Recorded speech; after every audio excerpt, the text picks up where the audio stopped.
Okay, so both us and Chuckles are going to have to pursue bodily goods if we are to flourish. But Aristotle is going to say that for us, pursuing bodily goods is necessary but not sufficient for us to flourish as the things that we are. And that's because Aristotle believes we are unique as human beings. Human beings are animals with the unique ability to think and reason. In other words, for Aristotle, we're not just bodies. We're also minds, our souls, or what he might call a psyche. We have these interior lives of our consciousness where we think about things and we make decisions and we make choices about what to do. And so Aristotle's going to say that in addition to the bodily goods that you need to pursue in order to flourish as a human being, you also have to pursue the goods of the soul.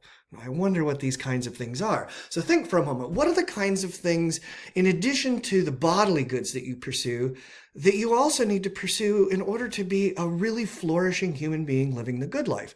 One of the things I think you need to pursue, I would argue, is knowledge. If you are a human being who is flourishing bodily, you've got that health and vigor and vim and vitality bodily, but you're living in ignorance, I don't think you're flourishing as a human being. So I think you have to acquire the good of knowledge in order to be a truly flourishing human being. But now look what's required of us in order to acquire knowledge. We have to embrace the virtue of curiosity. Okay?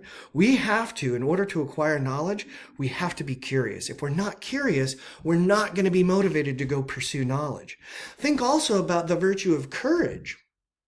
In order to acquire knowledge, we have to embrace courageousness, because when we acquire knowledge, we can learn painful truths. We can learn that what we've believed and important decisions that we've made in our lives have been based on lies. And that can hurt. So we have to have the courage to take that risk. And at the same time, we have to embrace the virtue of humility. If we work from the assumption that we already know everything there is to know, then we're not going to go looking for the things that we don't know because we don't believe they exist. So we've got to be humble. Okay, so now if you think about what's happening here is that Aristotle's arguing that we have to embrace these virtues with our character to motivate us to pursue the goods that are beyond the bodily goods. The goods of the soul require that we have a particular attitude toward life and towards our intellectual life, and we have to embody these virtues, but we have to embody them with moderation. Okay, so there's that key feature of virtue ethics, moderation.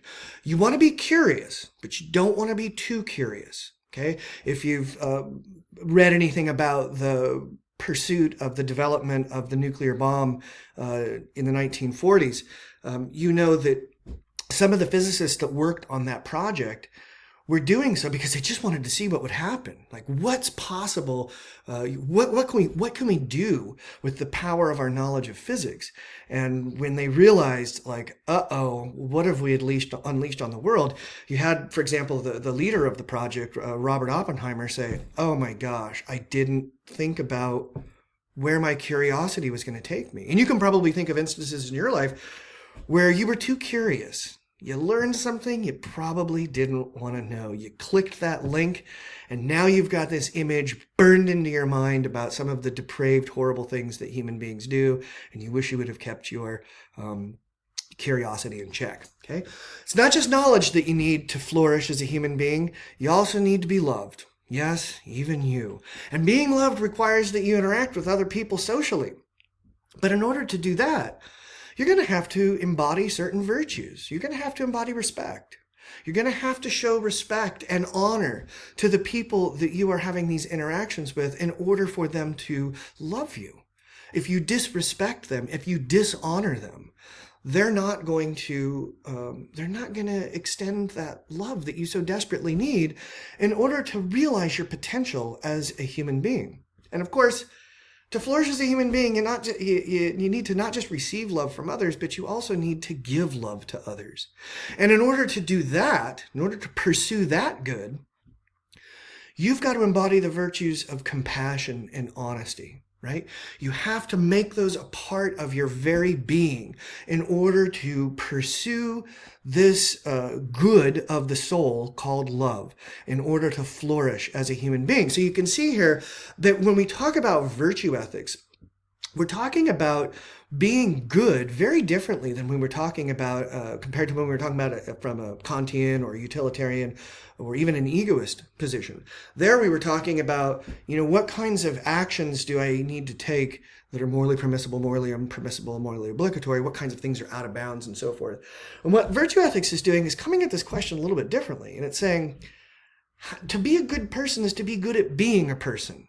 Okay? It's to be good at the thing that you are. It's to flourish as the thing that you are. And in order to flourish as the thing that you are, you have to acquire the things that are good for you as the thing that you are. And in order to pursue these goods effectively, you're going to have to embrace virtues. And you're going to have to embrace these virtues with moderation in order to become a better version of you. Okay? So a good person is a virtuous person, and a virtuous person is a person that possesses a stable disposition to act and feel according to some model of excellence. Okay? So this stable disposition is an embodiment of certain virtues that aid us in pursuing the goods of life. So there are intellectual virtues that we would want to embody in order to fully develop our intellects, our minds. We want to embrace wisdom and rationality and curiosity and clear-headedness. These are the virtues that are going to allow us to pursue and acquire knowledge.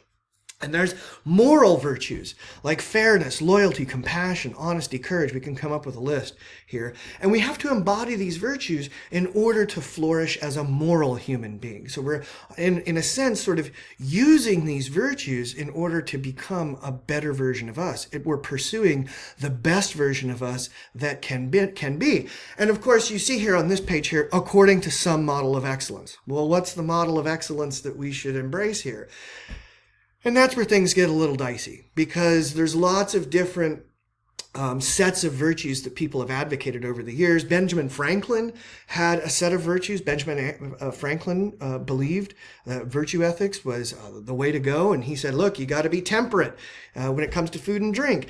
And you've got to embrace the virtue of silence. Speak only when something needs to be said. And you want to make sure that everything is done in its proper time and place. And you want to follow through with your intentions. And don't waste anything. Embrace the virtue of frugality. But don't be stingy. Right? Don't go to excess.